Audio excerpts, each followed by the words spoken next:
Have you experienced trauma in your childhood regarding being gay, lesbian, or transgender? And have you been part of a non-accepting church?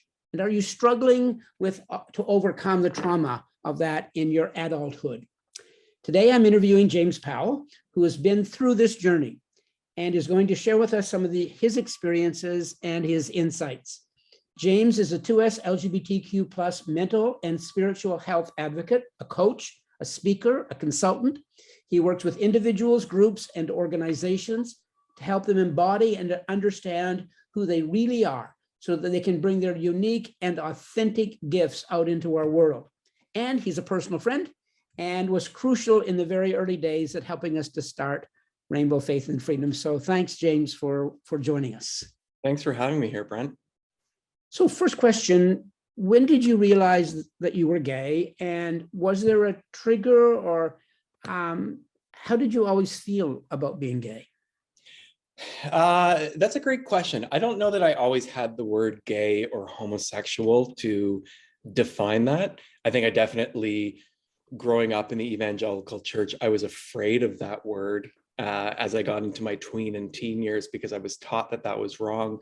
But I remember feeling different. I remember always being attracted to boys. I can remember experience, even pre-kindergarten, I think are my earliest memories.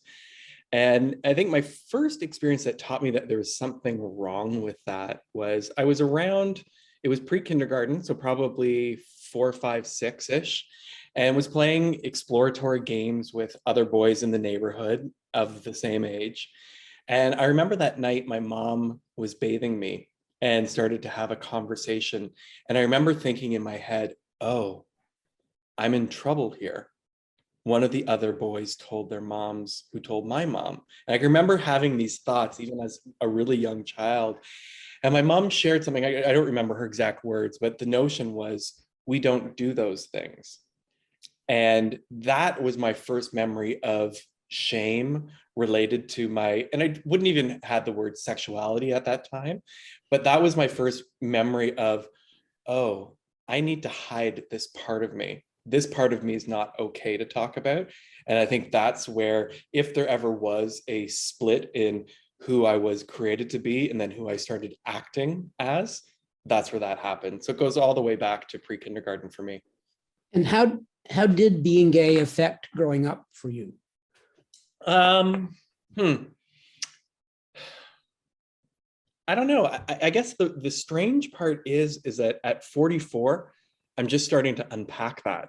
Because if we were to sit down, and we've been friends for years and years and years now, if we were to sit down and have this conversation 2 years ago, I would have said, well, it was challenging, but I made it through. I'm successful. I'm great at what I do. I have all the markers of success. I have everything that everyone can ever want.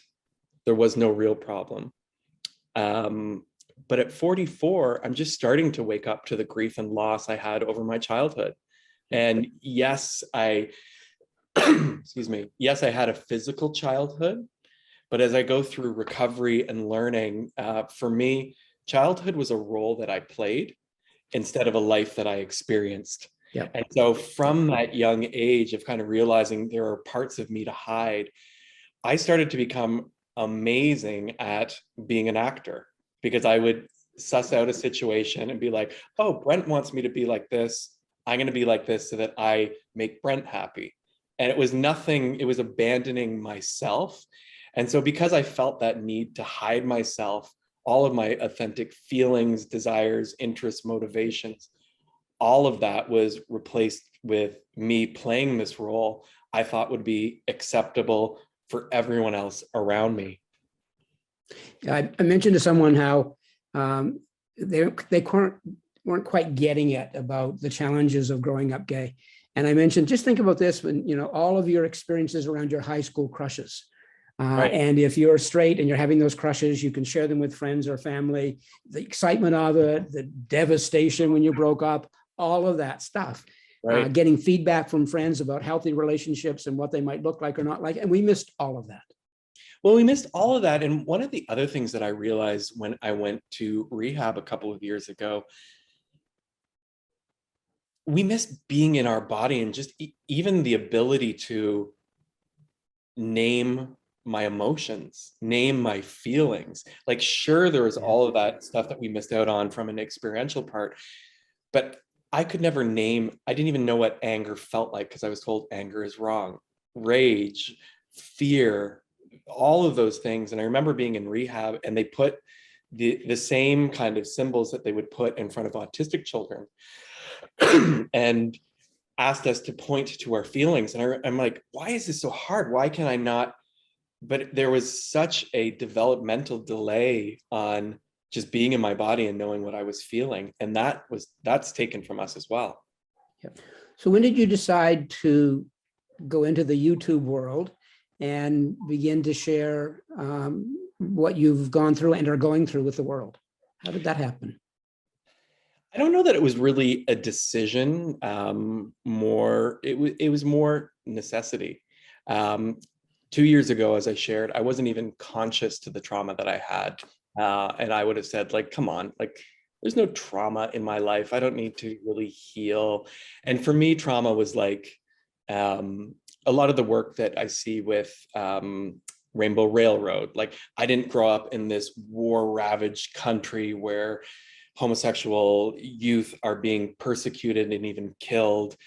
I wasn't molested as a child. I wasn't placed in a box in my basement and chained into, like, there was no capital T horrifying trauma in my life.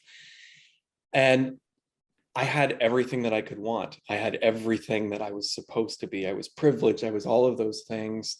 And it wasn't necessarily my choice, but it was drugs and alcohol and sex that brought me to my knees and into a trauma informed rehab facility.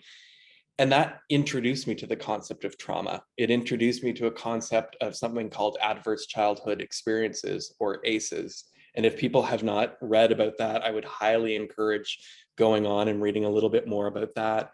And it was my recovery journey that introduced me to my own beingness. And rehab, I would say, was my introduction for the first time ever to unconditional love, to, as I shared before, learning what my feelings are and how to stay with my body.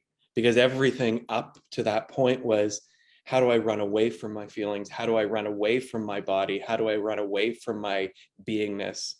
And so some of the things that I'm sharing on YouTube, specifically the meditation, it's about breathing and finding safety in the present moment in my own body. And it's one of the ways to remember who I am. How did you reconnect again with spirituality, and how has that been for you? I know that also growing up in a fundamentalist church and having some really negative experiences, not just about sexuality, but about so many other things, that I went through a wilderness period for quite a while, not having any kind of sense of spiritual community, et cetera. How did that work for you, and where are you at today around that? That's a massive question. And I think it's a question that lasts a lifetime. What I'm realizing is, I remember when we were together at MCC and the vision was to be a bridge.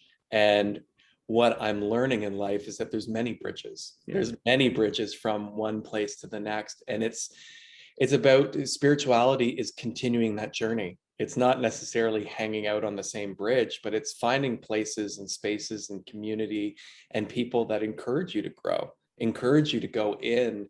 And it's not necessarily finding things externally. It's a journey inward. And it's been up and down and all over the place. I would say I'm still on that journey, and sharing my healing experiences online, on YouTube or on Instagram. That's one of the ways that I lock in my own learning. So the number one reason that I do that is so that I can know and heal myself, because I think we live in such a fast-paced world that it's one to the next, to the next, to the next, to the next. And I never really took the time to just kind of breathe those experiences in, slow down. And so when I share them, when I journal about them, that's part of me slowing down and kind of bringing it back into myself. Because of the work you're doing, I'm sure there are people reaching out to you who are right in the midst of very challenging, difficult situations in their faith communities or in their families, and they're really struggling. What advice do you give to young people who are in the midst of that struggle? It's a huge question. And what I loved about the way you open this conversation is everyone's individual experience. It's just that, it's their individual experience. And so if somebody has reached out, that is a massive, massive thing that they've already done. And so it's about thanking them and acknowledging them and affirming them as a person. And I would say continue to do that. Find places, people, communities where they feel safe and where they feel protected so that they can start to process the pain and the abuse and the trauma of their own personal experiences. And I think there's so much gaslighting that I did with myself over the years of, well, it wasn't really that bad, or just grow up, get over it. Like, come on, James, like, look at you. You don't have anything to complain about. So many people have such a worse off experience. And those were the things that I would continually tell myself.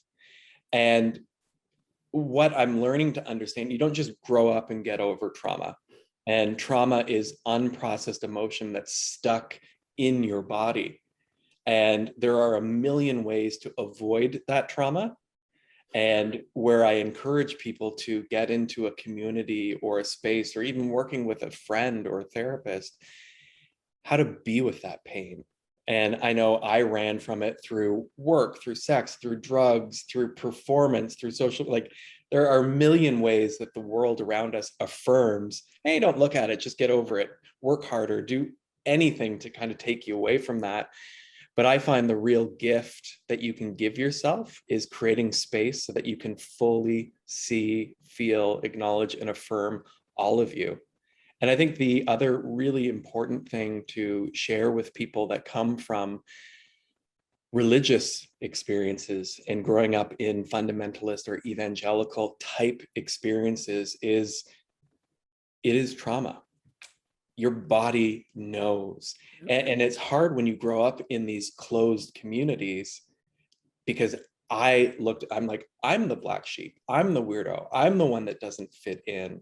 And so much of the healing doesn't start until you create a safe space for yourself so that you can start feeling that. And so I would encourage people, do whatever you need to do to make yourself feel safe.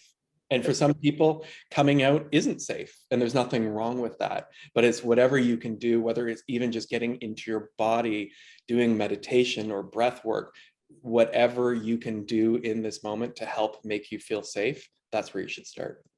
Great. Thank you. Thank you, James, for sharing with us today, and for the work that you're doing, and for the lives that you're touching. It's amazing when we have a chance to give back, having lived through something. So thank you. You can hear more of James from his bi-weekly podcast called This Little Light of Mine, where he shares his personal story of what happens when you teach a child that they are not allowed to love, and explores topics of recovery, religious trauma, mental health, spiritual growth. So please see the description below for his website and social media challenges. Again, James, thank you. You're welcome. Thank you for having me here. And if you found this video helpful, please consider subscribing to this channel. It's free to subscribe and really helps the channel a lot.